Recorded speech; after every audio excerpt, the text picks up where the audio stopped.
Welcome to Hands-on Equations Lesson 15, where we learn to recognize that star is actually equal to negative x.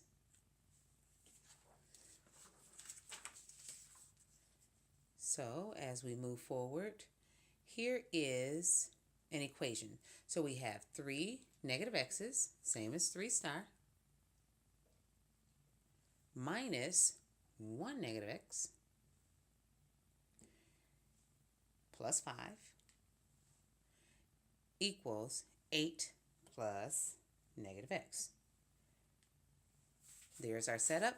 So first thing we've learned to do is that we want to get our number cubes on one side. So we'll subtract the lower value from both sides. So subtract 5 from both sides, leaving us with 3 over here.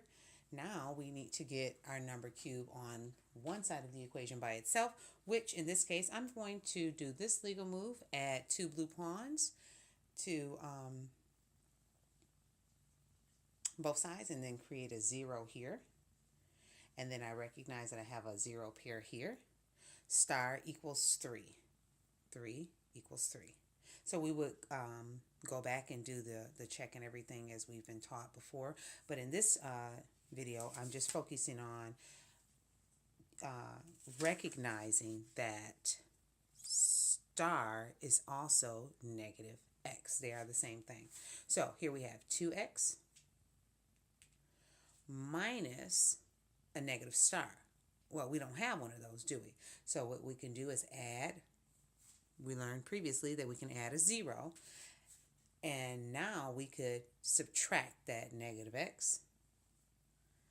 Plus 4 is equal to 2 negative x's plus x.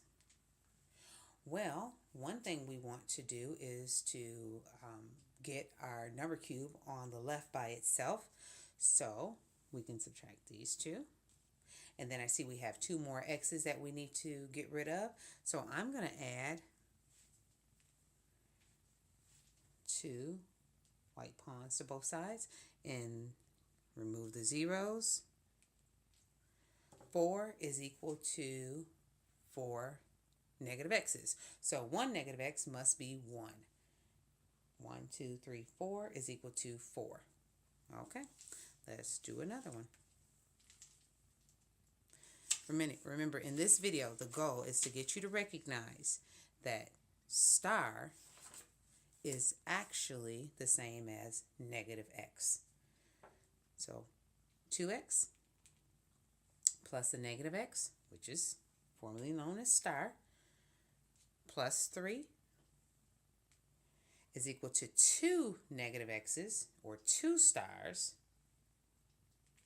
plus 15. All right, so we want to get our number cubes on one side. So what we can do here is subtract 3 from both sides, and that becomes 12. And then we want to get our number cube on that side by itself. We can do this legal move, subtract 1 white pawn from each side. And then the other thing would be I can add 2 blue pawns, therefore creating a 0 here. And then what we're left with is 3x equals 12, which when 3x is equal to 12, 1x must be 4. 4, 8, 12 is in fact equal to 12. All right, scholars, remember that the objective for this lesson is to recognize that star is equal to negative x.